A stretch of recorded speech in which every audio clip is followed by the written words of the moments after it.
Ok, si tu racontes que tu m'as vu en train de danser sur la K-pop, on va avoir un problème. Je vais t'enfermer dans ma salle de bain pendant 5 jours sans manger, sans boire et sans faire pipi. Est-ce qu'on a un deal? C'est le mec qui fait une vidéo sapé en clown sans crier gare et ce qui l'inquiète, c'est qu'on l'a cramé en train de danser sur de la K-pop.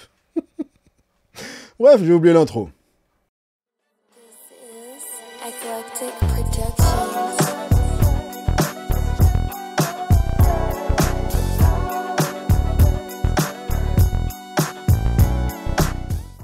HB-Team, bonjour et bienvenue dans cette nouvelle vidéo. Vidéo sur un sujet auquel je me suis jamais intéressé, à savoir la K-pop, et surtout sur lequel je n'ai jamais dansé.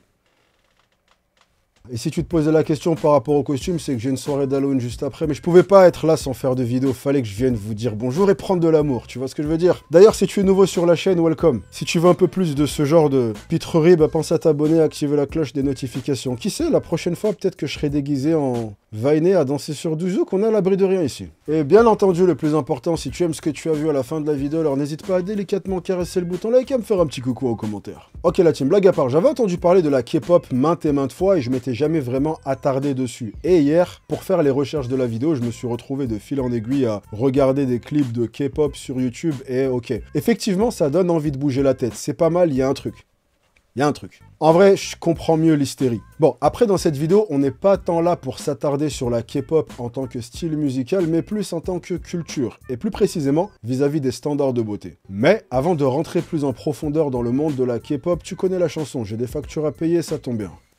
Parce que Manscaped est le sponsor de la vidéo du jour. Cette vidéo est sponsorisée par Manscaped. Bon, Manscaped, c'est une histoire qui dure, je pense que la plupart d'entre vous, vous les connaissez depuis le temps, mais pour ceux qui ne connaîtraient pas, Manscaped, c'est la meilleure marque de soins intimes pour hommes. Et je crois que j'ai présenté tous leurs produits, leur kit de rasage, les boxers, et donc aujourd'hui, je suis super content d'annoncer qu'ils ont lancé une nouvelle gamme, le Ultra Smooth Package. Et ils ont toujours des noms de produits qui claquent. Je vais demander qui m'aide à trouver les titres de mes vidéos maintenant. Bon, je l'ai reçu il y a quelques semaines, et même si Manscaped, je sais que je peux les valider les yeux fermés, j'ai quand même voulu prendre le temps de l'essayer, et comme je m'y attendais, c'est de la bombe. Donc on a un produit qui est en 3 étapes. Étape 1, l'exfoliant exfoliator. Tu l'appliques juste avant ton rasage pour préparer la zone et ne pas avoir de poils incarnés. Et rien que ça, mais alors comment ça sauve la vie? Non, parce que vraiment, il n'y a rien de pire que les poils incarnés. Étape 2, crop gel. Donc ça, c'est le gel de rasage. Il est super agréable et il est transparent. Donc du coup, tu vois exactement ce que tu rases. Et enfin, étape 3, la star du show, le rasoir crop shaver. Et de base, j'ai jamais été un fan des rasoirs manuels, mais lui, c'est une dinguerie. T'as 3 lames, une tête qui pivote, des lames lubrifiantes pour ne pas t'irriter et des micro-peignes pour redresser les poils et éviter que ça parte dans tous les sens ou que tu en rates, tu vois. Et bien entendu, il est livré avec 6 lames de rechange et un étui de rangement. Et le meilleur dans tout ça, c'est que les produits sont vegan et sans expérimentation animale. Bref, rendez-vous sur manscaped.com pour commander votre kit et encore une fois, profitez de 20% de réduction et de la livraison offerte à l'international avec le code NAGE20. Je vous mettrai le lien en premier dans la description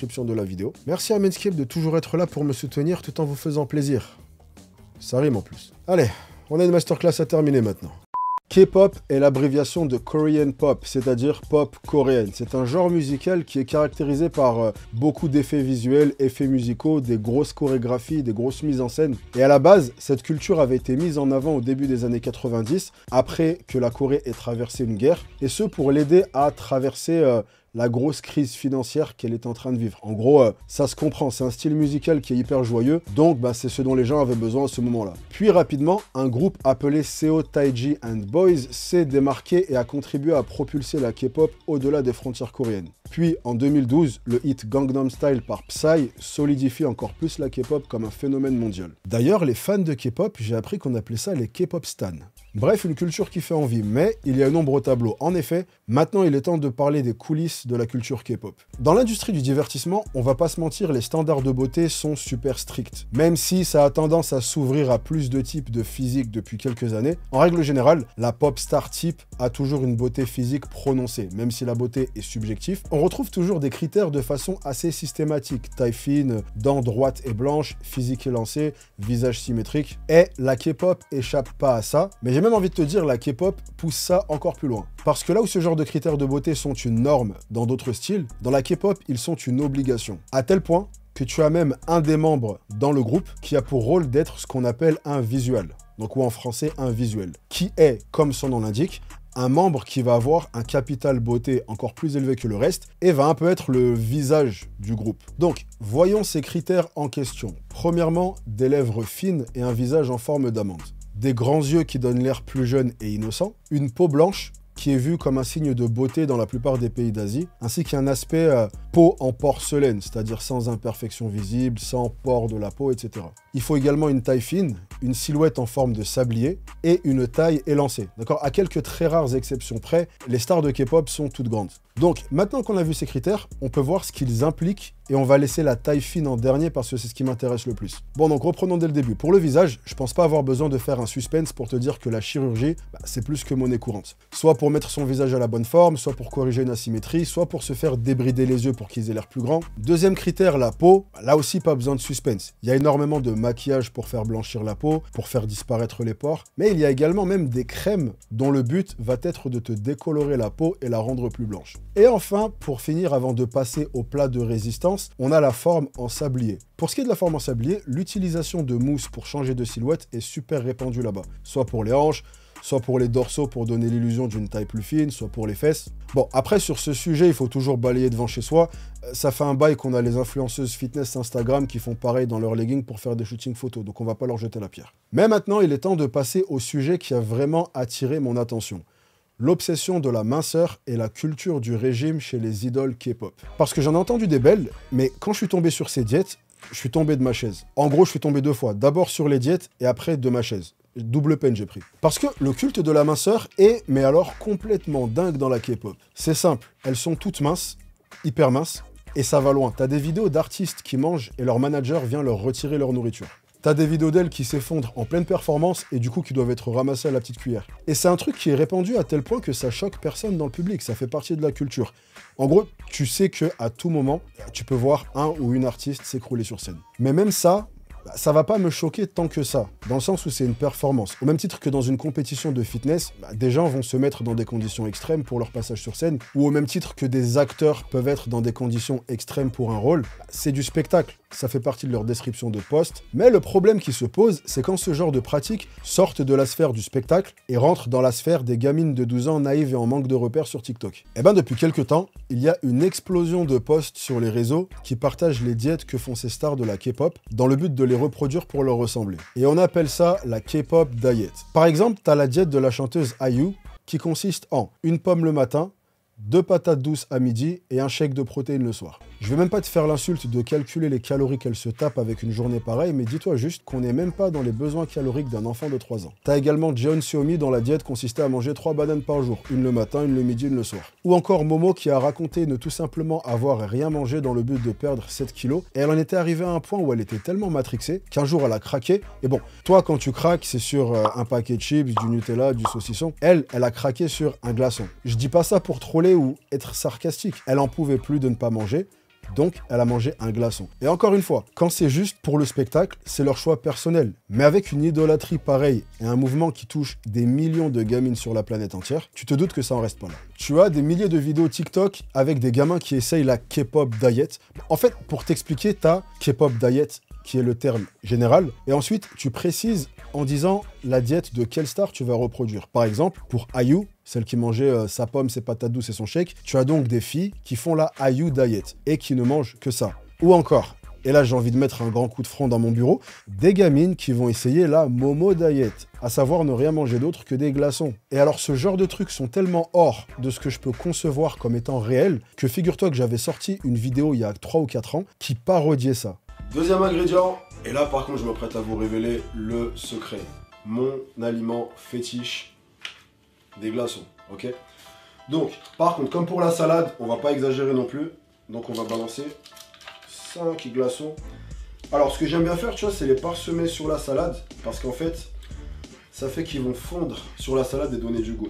Et à l'époque, c'était 1000% du troll, c'était de la satire. Jamais je me serais dit qu'un jour, je ferais une vidéo sur des gens qui mangent vraiment des glaçons. Et là, en fait, le danger, il est double. Premièrement, parce que je t'en ai déjà assez parlé pour que tu le saches, ce genre de pratique, c'est des machines à créer des TCA. Surtout quand tu prends en compte le fait qu'une grande partie du public K-pop, c'est des gamines de 12 ans qui n'ont même pas encore eu le temps d'apprendre la vie. Elles, tout ce qu'elles savent, c'est qu'elles idolâtrent une meuf qui raconte qu'elle mange juste 3 bananes dans la journée. Le deuxième revers de cette médaille, c'est les autres critères de beauté dont je t'ai parlé, le visage fin, les grands yeux, la peau très blanche et sans imperfection. En ce qui me concerne, j'ai pris le temps de faire des recherches et de voir à quel point la chirurgie est omniprésente. Mais une gamine de 12 ans, elle sait pas que ses stars préférées, elles sont passées sous un scalpel plus de fois que je me suis retrouvé sous une barre de squat. Elles se disent juste, Pourquoi est-ce que je suis pas comme ça? Et ça te met dans la tête que t'es pas assez bien et qu'il te manque quelque chose. Et encore une fois, je jette pas la pierre à la culture K-pop. Comme je l'ai dit, c'est hyper festif, les musiques sont cool, les chorégraphies sont jolies. Mais c'est le genre de choses qu'il faut voir comme du divertissement et rien d'autre. Ces gens sont des performeurs et rien de ce qu'ils font ne doit être reproduit, c'est du spectacle.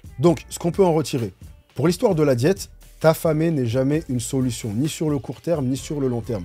D'un point de vue santé, mais même d'un point de vue esthétique. Tu n'as strictement rien à y gagner. Strictement rien.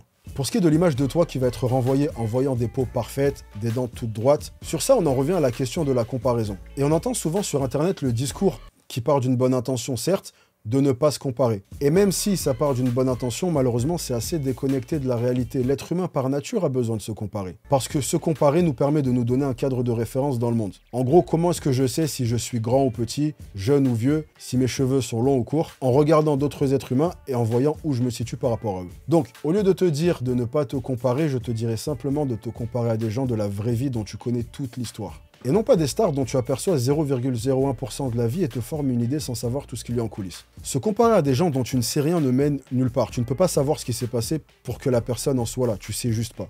Tout ce que ça fait, c'est créer des attentes de barge, là où dans la vie réelle, c'est des standards qu'on rencontre jamais, dans la vraie vie. Donc laisse le divertissement être du divertissement. Kiffe, bouge la tête, apprécie, et retourne à ta vie normale, où tu es un être humain normal. Tes imperfections font partie de toi, et c'est normal que tu les aies. Ces petits trucs que tu aimerais changer, on les a tous, et c'est normal, et ils ne veulent absolument pas dire que tu n'es pas assez. Tu es assez. C'est pas parce que certains arrivent à maîtriser des effets vidéo ou des angles de caméra qui arrivent à cacher ces imperfections qu'ils en ont pas. Il n'y a pas un seul être humain sur Terre qui n'a pas d'imperfection. Et il faut vraiment normaliser ça. Maintenant que j'ai vidé mon sac, je me sens mieux. Cher K-pop Stan, il est maintenant temps pour moi de me retirer et d'aller fêter Halloween. Avant de partir, ceci est un rappel de vous aimer. Aimez-vous. Mais genre fort, genre jusqu'à déborder d'amour comme ça. Et oui, c'est un ordre. Bon allez, je m'arrache. La team, merci d'être resté avec moi pendant toute la vidéo. Vous êtes sexy. Non, vous êtes sexy comme une danse non assumée sur de la K-pop. Si vous êtes encore là, commentez, glaçon. Non, vraiment, je fais souvent des blagues sur ça, mais il y a un moment où il va vraiment falloir qu'on s'asseye et qu'on discute sérieusement sur à quel point j'arrive à avoir des prédictions de façon assez fréquente. Je vous laisse également me rejoindre sur Instagram pour faire plus ample connaissance. On pourra s'échanger des musiques de K-pop comme ça. C'est entre K-pop Stan. Et moi la team, je vous chope sur la prochaine. Prenez soin de vous. Ne lâchez rien et bien entendu, soyez sexy. Peace!